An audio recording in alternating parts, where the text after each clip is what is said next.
Olá, sejam bem-vindos à nossa aula de História para a segunda série do ensino médio da Rede Estadual de Goiás. Lembrando que esse é o projeto Seduc em Ação, que terá programas diários com aulas para todo o ensino médio. Eu sou o professor Pedro Turco e o nosso tema da aula de hoje é sobre Revolução Industrial.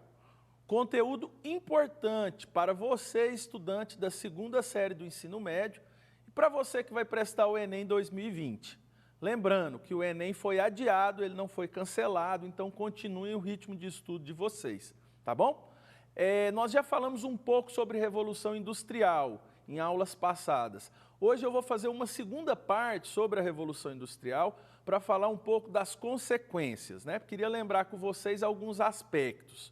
Um primeiro aspecto da Revolução Industrial é que ela nasce durante o século XVI, XVII e XVIII. Eu estou falando da primeira Revolução Industrial. E essa Revolução Industrial, em síntese, ocorre na Inglaterra.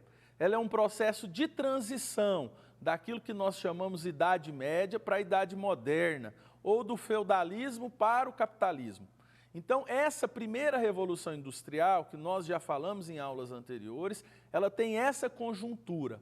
Se no feudalismo a gente tinha um processo de ruralização, ou seja, as sociedades viviam no campo, no meio rural, no capitalismo, com a Revolução Industrial, essas populações passaram a viver em centros urbanos. E a partir daí começa a formar as primeiras grandes cidades, né? Principalmente na Inglaterra, que foi o berço da Revolução Industrial, e depois se espalhou pela Europa, se espalhou pela América, com processo de colonização, pela África e assim sucessivamente. Hoje, eu vou tratar um pouco das consequências. Olhem a nossa habilidade. Então, a habilidade da nossa aula de hoje, coloca na tela para mim, é identificar o papel das inovações técnicas e tecnológicas, as mudanças do sistema capitalista. Então, conforme eu falei para vocês, a Revolução Industrial inaugura um novo modo de produção, aquilo que nós chamamos modo de produção capitalista.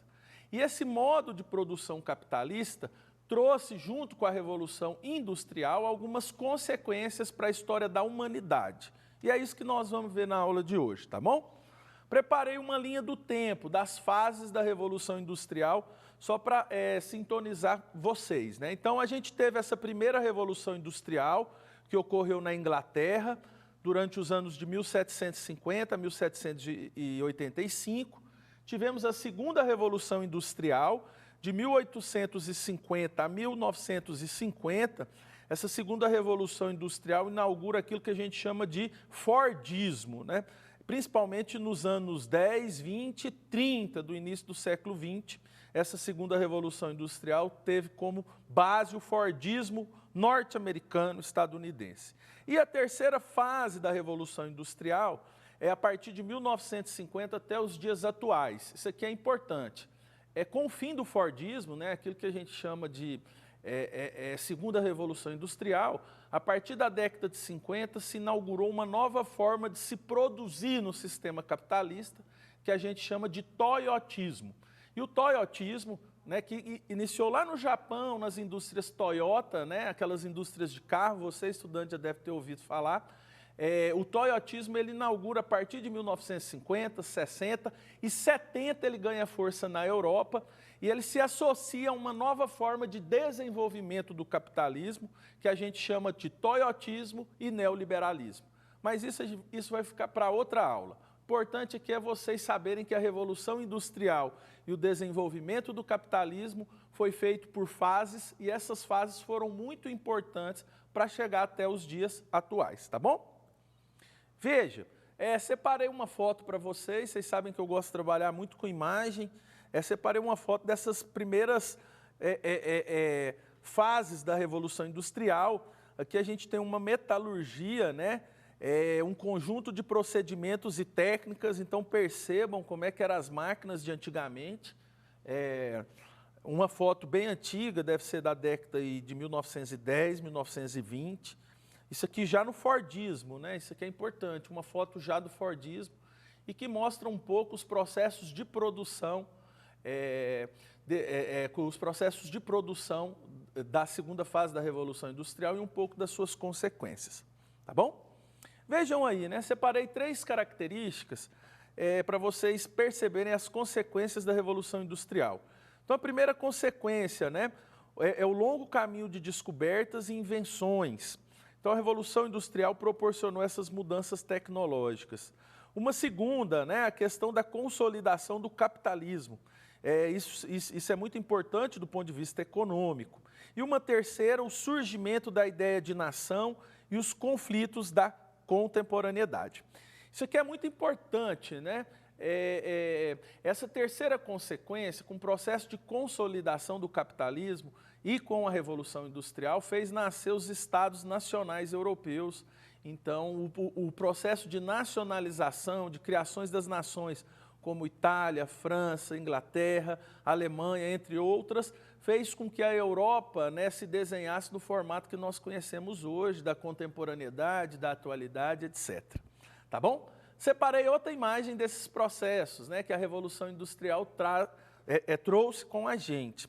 Então veja, né, isso aqui é uma antiga, antigamente, né, as máquinas funcionavam a vapor e precisava constantemente do trabalho braçal. A gente viu, né, em aulas anteriores que a primeira Revolução Industrial teve uma inovação tecnológica, as máquinas movidas a vapor.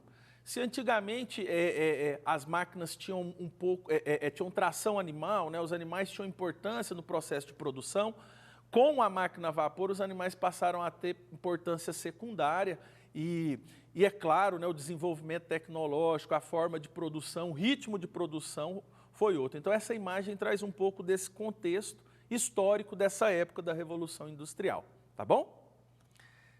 Então veja, né, separei mais 3 características para vocês pensarem um pouco sobre a Revolução Industrial e suas consequências. Então veja, né, modernidade e Revolução Industrial. O que a Revolução Industrial fez e faz com os dias atuais, né? Primeiro, eu acho que foi a partir dela que se consolidou 2 classes. Primeiro, a burguesia industrial e segundo, a classe trabalhadora. Isso aqui é importante. A gente sabe que no capitalismo se produziu novas classes sociais. Em síntese, essas novas classes está dividida em 2 processos, né? O processo de construção da burguesia e o processo de construção da classe trabalhadora. Então, uma detém os meios de produção e a outra detém só a força de trabalho e vende para o burguês para, em certa medida, sobreviver e se consolidar como classe. Se a gente fosse formar uma pirâmide social aqui do capitalismo, a burguesia estaria no topo, enquanto classe hegemônica, e a classe trabalhadora estaria na base. Diferente do feudalismo, né, que quem estava no topo era o senhor feudal e quem estava na base eram os servos, tá bom? Voltando para o slide para mim, um segundo ponto foi o fortalecimento político e econômico da burguesia. Se na Idade Média a burguesia era uma classe inferior, uma classe subordinada, com o advento da Revolução Industrial e do capitalismo, a burguesia passa a ser uma classe dominante. Ela passou a dominar os processos políticos e econômicos da contemporaneidade. E por último, aí, né, uma terceira característica que a gente não pode negar, a Revolução Industrial trouxe o progresso científico e tecnológico. E nos dias atuais isso é mais do que visível, né? A gente vive hoje constantemente dependente da tecnologia, as aulas remotas estão aí para provar isso, né? Como que as tecnologias hoje é importante, impacta no processo educacional.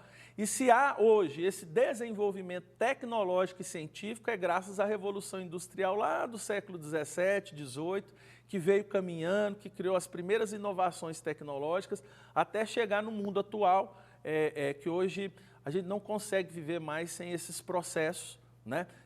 Basta você pegar seu celular, você que está aí em casa, e acessar essa aula, por exemplo. Você vê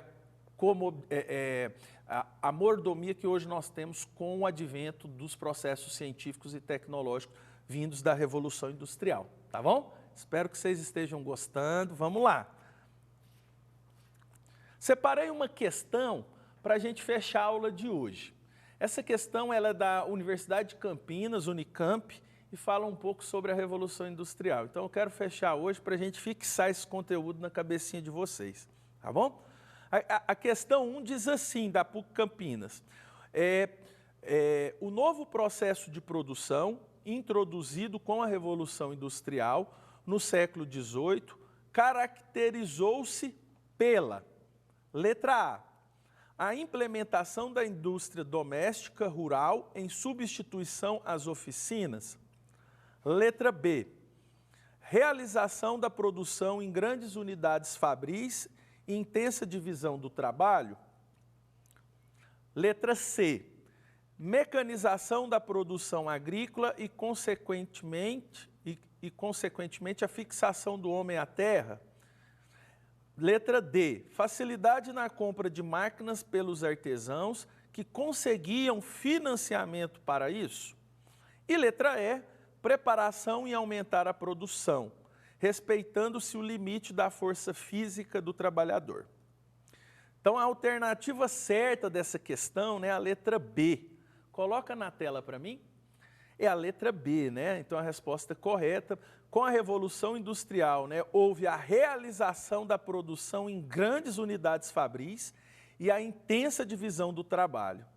Ao contrário do modo de produção artesanal, a produção industrial exigia grandes espaços, muitas máquinas e operários especializados em determinadas funções. Então, a resposta certa dessa questão da PUC Campinas é a letra B. A Revolução Industrial trouxe consigo grandes indústrias, grandes produções e a formação da classe operária na Inglaterra. Tá bom? Não saiam daí, pois após o intervalo teremos a aula de Química com a minha amiga queridíssima, a grande professora Rose Carvalho. E para você, estudante da segunda série do ensino médio, é uma aula de Química para você da segunda série do ensino médio. Até a próxima, um beijão do professor Pedro Turco. Valeu, forte abraço!